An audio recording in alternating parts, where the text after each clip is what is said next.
오늘 함께 읽으실 말씀은 마태복음 23장 33절부터 39절까지의 말씀입니다. 뱀들아 독사의 새끼들아 너희가 어떻게 지옥의 판결을 피하겠느냐. 그러므로 내가 너희에게 선지자들과 지혜 있는 자들과 서기관들을 보내매 너희가 그 중에서 더러는 죽이거나 십자가에 못 박고 그 중에서 더러는 너희 해당에서 채찍질하고 이 동네에서 저 동네로 따라다니며 박해하리라. 그러므로 의인 아벨의 피로부터 성전과 제단 사이에서 너희가 죽인 바랴가의 아들 사가라의 피까지 땅 위에서 흘린 의로운 피가 다 너희에게 돌아가리라. 내가 진실로 너희에게 이르노니 이것이 다 이 세대에 돌아가리라. 예루살렘아 예루살렘아 선지자들을 죽이고 내게 파송된 자들을 돌로 치는 자여 암탉이 그 새끼를 날개 아래에 모음같이 내가 내 자녀를 모으려 한 일이 몇 번이더냐. 그러나 너희가 원하지 아니하였도다. 보라 너희 집이 항폐하여 버려진 바 되리라. 내가 너희에게 이르노니 이제부터 너희는 찬송하리로다. 주의 이름으로 오시는 이여 할 때까지 나를 보지 못하리라 하시니라. 아멘. 샬롬. 오늘도 말씀을 통해 하나님께 더 가까이 나아가는 하루 보내시길 축복합니다. 저는 오늘 본문 말씀을 통해 암탉이 그 새끼를 날개 아래에 모음같이라는 제목으로 말씀의 은혜를 나누기 원합니다. 마태복음 23장은 예수님께서 서기관들과 바리새인들에게 독서를 퍼붓는 장면이 나옵니다. 사랑이 많으시고 병자를 보면 불쌍히 여기시고 고쳐주시는 인자하신 예수님께서 왜 이렇게 독서를 퍼부었을까요? 서기관과 바리새인들은 도대체 어떤 사람들이기에 이런 독서를 들어야 했을까요? 서기관들은 하나님의 말씀, 즉 율법을 연구하고 해석하는 사람입니다. 서기관은 모세 율법을 가르치는 공식적인 율법교사의 이치에 있었고 율법을 연구하고 교육을 전담하면서 동시에 율법 준수에 철저했던 자들입니다. 서기관은 원래 성경을 필사하는 직책이고 문서를 생산하고 보존하는 작업이 완전히 필사에 의존해야 했기 때문에 성경을 뺏겼을 때 오류가 발생하지 않고 원본이 그대로 유지되도록 하기 위해서는 최고의 실력을 갖춘 전문가가 아니면 안 되었습니다. 그래서 서기관 하면 최고의 율법학자이자 동시에 유대사회에서 전문적인 율법 지식을 가진 최고의 지식인으로 존경을 받는 자들입니다. 바리새인들은 분리된 자들이라는 뜻으로 그들 스스로 세상 사람들과 분리되어 하나님의 말씀을 정말 잘 지키며 살아보자고 뭉친 사람들입니다. 하나님의 말씀을 대충 지키며 사는 것이 아니라 하나님의 말씀을 철저히 잘 지켜보자고 하는 사람들입니다. 얼마나 철저히 하나님의 말씀을 지키며 살려고 했든지 안식일을 거룩히 지켜라. 안식일에 일을 하지 말라는 하나님의 말씀을 지키기에 이들은 안식일에 얼마 이상의 거리를 걷지 말아야 하는지 안식일에 물에 빠져 죽어가는 사람을 건져내는 것이 일이 되는지 안 되는지를 연구할 정도입니다. 출애굽기 35장 3절 안식일에는 너희의 모든 처소에서 불도 피우지 말지니라. 이 말씀을 지키기에 아무리 추워도 안식일에는 불을 피우지 않았습니다. 또한 적들이 안식일에 쳐들어오면 가만히 앉아 죽을지언정 뛰어 도망가거나 싸움을 하지 않았습니다. 이들은 철저히 하나님의 말씀을 지키기에 노력했습니다. 왜 이렇게 말씀대로 살려고 율법을 철저히 연구하는 서기관과 바리새인들을 향하여 우리 예수님은 그들을 뱀들아 독사의 새끼들아 라고 말씀하셨을까요? 예수님께서 그들을 그토록 싫어하신 이유는 무엇일까요? 그런데 이들은 그들이 가르치는 바대로 행하고 지키며 살지 않았기 때문입니다. 예수님께서 무엇이든지 그들이 말하는 바는 행하고 지키라 라고 말씀하셨습니다. 다시 말하면 그들이 가르치는 것은 옳다는 것입니다. 그러나 그들 자신은 그 가르침대로 살지 않았고 오히려 이스라엘 백성들도 그들의 가르침을 통해 천국 백성이 되는 것을 막고 있었습니다. 율법을 가르치는 율법의 교훈들은 예수님께서도 인정하셨지만 주님이 책망하신 것은 그들의 진리에 대한 가르침이 잘못된 것이 아니라 언행일치가 안 되는 이율배반적인 삶의 태도를 책망하신 것입니다.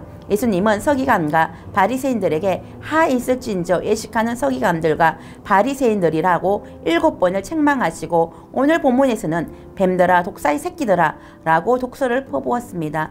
그리고 그들에게 선언하셨습니다. 너희들은 지옥의 판결을 면하지 못할 것이다.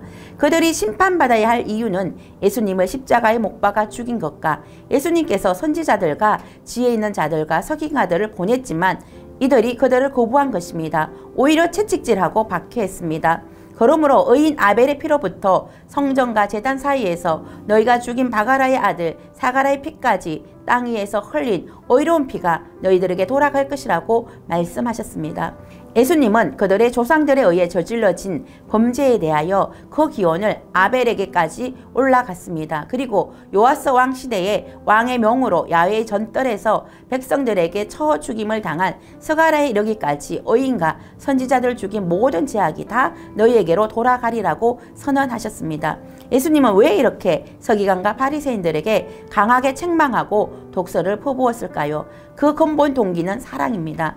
서기관과 바리새인을 향한 사랑하는 마음, 애통하는 마음이 있기에 이렇게 독서를 퍼부으면서 그들의 잘못을 하나하나 지적해 주신 것입니다.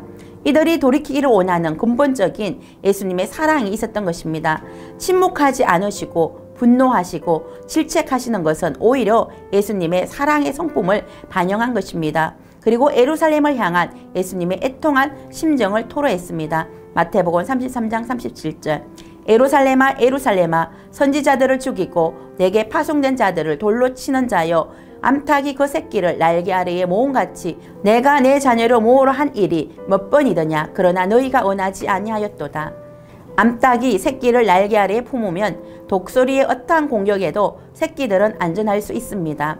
어미닭이 알을 보호하기 위해 대략 3, 4주 동안 품속에 알을 품습니다. 이때 어미 암탉의 체온은 40도를 넘는다고 합니다. 그리고 어미 암탉은 천적의 공격에 몸이 찢겨도 새끼들을 포기하지 않습니다.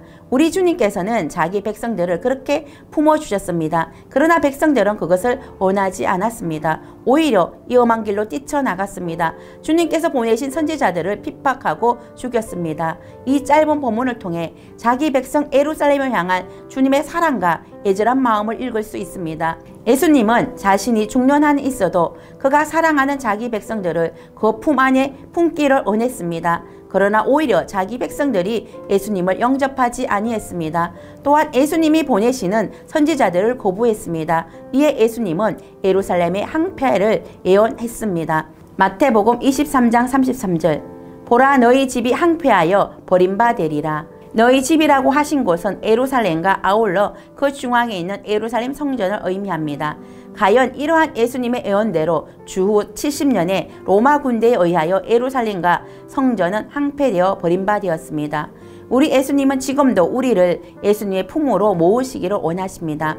암탉이 그 새끼를 모음같이 저와 여러분을 예수님의 품으로 모으시고 어떠한 원수의 공격에서도 우리를 지켜주시기를 원하십니다. 그러나 우리가 이것을 원하지 않는다면 이스라엘 백성들처럼 우리의 삶은 항폐하게 될 것입니다.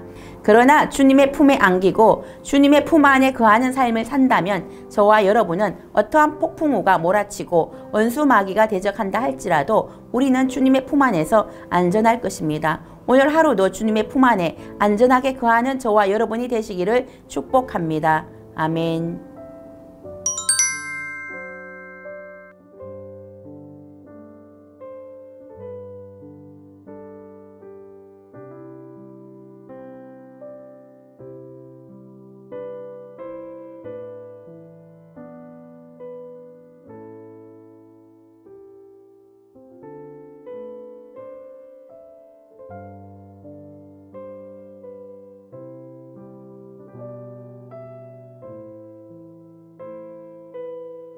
기도하겠습니다.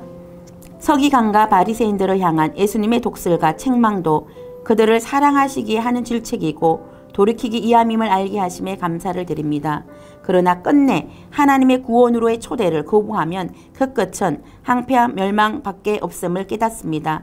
우리는 서기관과 바리새인처럼 예수님의 품을 거부하지 않고 주님의 품 안에 안전하게 거하는 삶을 살게 하옵소서. 예수님의 이름으로 기도드립니다. 아멘.